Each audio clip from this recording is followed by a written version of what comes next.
Hello and welcome to another Leeds United Unfiltered. I've just received a delivery of my All Leeds Artwee Lager, which I believe is made by Osset Brewery in collaboration with the Old Peacock. There we go, look. All Leeds Artwee. I will be enjoying that on match day. So I got beers,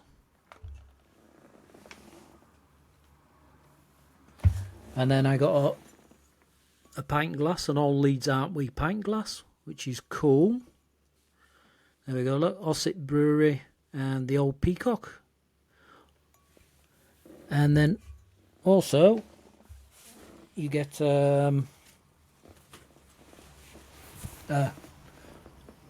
an All Leeds Artwee t-shirt as well.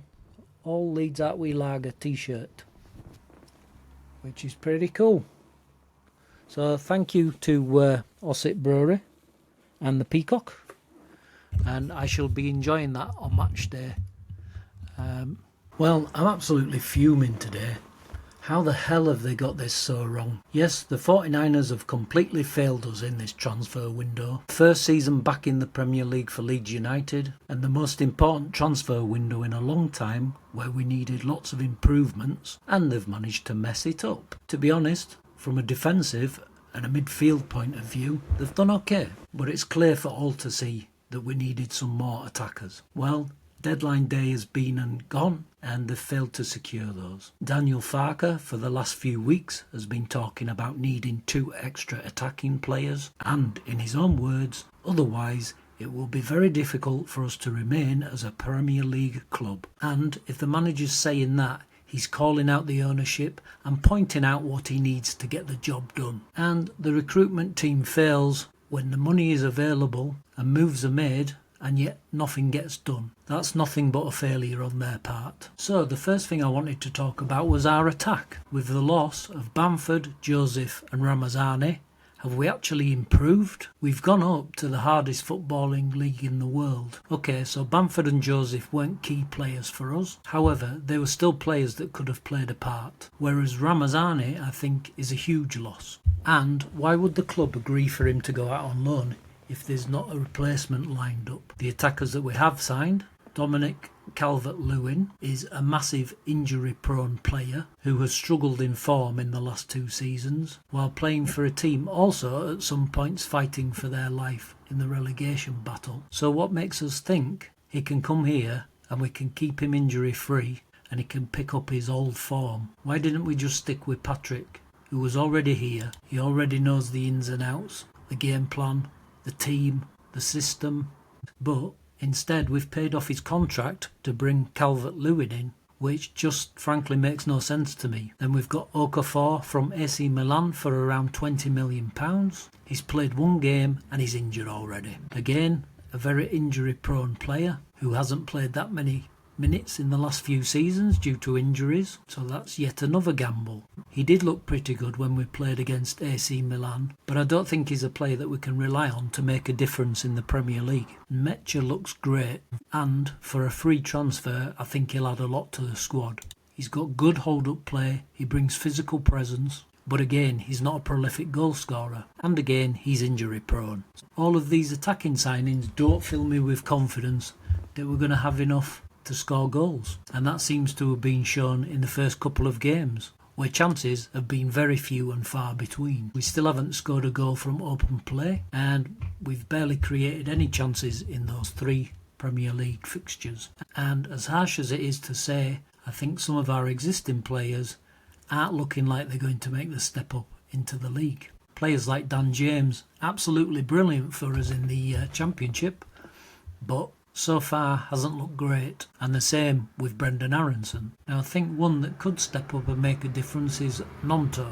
He's willing to take a man on, he's willing to have a shot from the edge of the box, which is great when it works, but a hell of a lot of time it doesn't, which leaves our strikers waiting around for nothing. And when most of our attacking hopes are coming from Willy Nonto, it's not looking too good. And our main striker from last season, Joel Pirot, we know he's not a natural number 9, but we do know that he can score goals. But he needs supply, which is why I think it was so important that they went out and got a number 10, which is an area we are severely lacking in creativity. And when I saw that they was going in for Spurgeon, I was really pleased and thought, great, he'd make a great addition because he's an absolute beast at set pieces. But then we find out he didn't want to move away from his club. Well, why are they only finding out this at the very last minute? Now I know Gus Hamer is an 8 and not a 10, but surely he would upgrade what we have in that position. He scores goals, and again he's a great set piece taker, and what we don't need is one of our tallest players taking corners and free kicks. So why didn't they go get Hamer? Don't tell me it wasn't possible, and don't tell me that he wants to stay at Sheffield United given the state of their club. And so on to Daniel Farke. For a few weeks he's been saying that he needs another 2 attacking players to get the job done, and the board and recruitment have effectively failed in securing that for him. So we're now left in a position where I genuinely think our attack and lack of progress in that area is going to end up sending us back down to the Championship. And overall this transfer window has been embarrassing. Let's talk about the transfer that was rumoured yesterday.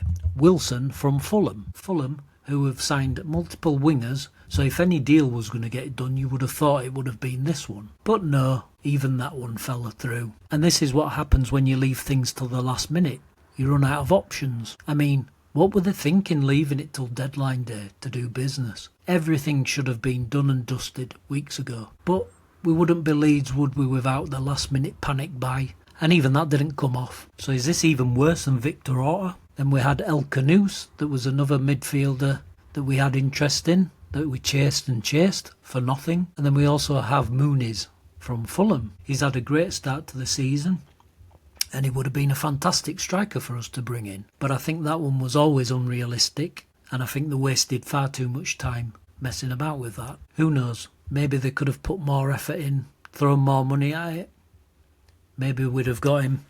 Who knows? And the reason that this is so embarrassing by the 49ers is because they know we need more attacking options. Otherwise, why would they have targeted all these players? And why would they have spoken about it, even with Parag on TV, saying they were going to be bringing in more players, they was going to be spending every penny they could, and they're going to throw everything at this to give us the best transfer window possible and the best chance to stay in the Premier League. And up to this point I've always thought very highly of the 49ers, but let's face it, they've failed us this window. And if that wasn't bad enough, we've still got Meslier on the books. He's now our 4th choice keeper, and yes, he's that bad that nobody at all wants him, which is also probably one of the reasons that we can't spend on other players, because of the PSR surrounding him. So we're going into the Premier League season with a 24-man squad. We're a man light in the hardest division in the world. Now let's talk about some players we have brought in. Now I do think we've brought in some good defenders and some good midfielders that shore us up at the back, as we've seen in the games against Newcastle and Everton. Anton Stack is clearly an absolute baller, and I think someone that's going to do very well for us in the Premier League. Then we have Sebastian Bernal, who's a backup option for a couple of £1 million. He doesn't look too bad, but he's not going to be starting, hopefully. Now, I really do like the look of Gabriel Goodmanson. He's played really well for us. And we've got Sean Longstaff, who looks like he'll fit in really well and do a good job. He had an absolute unbelievably good game against Newcastle. And then we've got Perry, who looks pretty solid so far. Definitely an upgrade on what we had. And then we've got the strikers that we spoke about, and also James Justin from Leicester, a player that their fans were happy to see leave. But I feel like he's a decent backup option for 10 million. But I do question at this point why they'd go out and spend £10 million on a backup option when we're still looking for main options, especially if it's something to do with finances, why we haven't got anybody. So a big question is, how much better is our squad this season than last season? I'm not sure it's very much better. It is improved, but I'm not sure by much. There's just so many questions around these transfers for me, and I really don't think they've done a good job. Darko JB's gone to Hull for free, and then Ramazani's gone out on loan too. And let's talk about Daniel Farke, because I think they've really thrown him under the bus with this one. I think he's been given very little chance to keep Leeds in the Premier League, even after being promised that he'd be backed unlike he was at Norwich. Yes, we've brought in some good players in defence and midfield, which has made us look quite hard to beat. But with the attack we have at the minute, we're really going to struggle for goals, as Premier League defences are really hard to break through. Yes, if we were back in the Championship, this team would smash it, but the teams in the Premier League are so much better. You look at the likes of Wolves and West Ham, even though they may be looking a bit shabby at the minute, their defenders will defend very well, even against our newer signings like Okafor. And up until now, I've been pleasantly surprised with how well we've done, and we actually look like we may be able to compete with some of these teams. However, now I'm not so sure, because these other teams have strengthened where we haven't. So I think that Farke's in for a really rough time, considering the fact he already gets slated as it is. And I think the 49ers have failed him. I think they've failed the fan base. And I can't believe we've come to deadline day and we're all waiting on a player like Harry Wilson. And we couldn't even get that one done. Which for me just goes to show the difference between the recruitment team that put together the best squad in the Championship to Underwood's team who's in charge of recruitment now. It's like night and day. I think they've done such a bad job that somebody needs to go. This was supposed to be our great opportunity to re-establish ourselves in the Premier League. Yes, it was always going to be hard, but I think they've just made it even harder for ourselves. I mean, look at what Sunderland have done.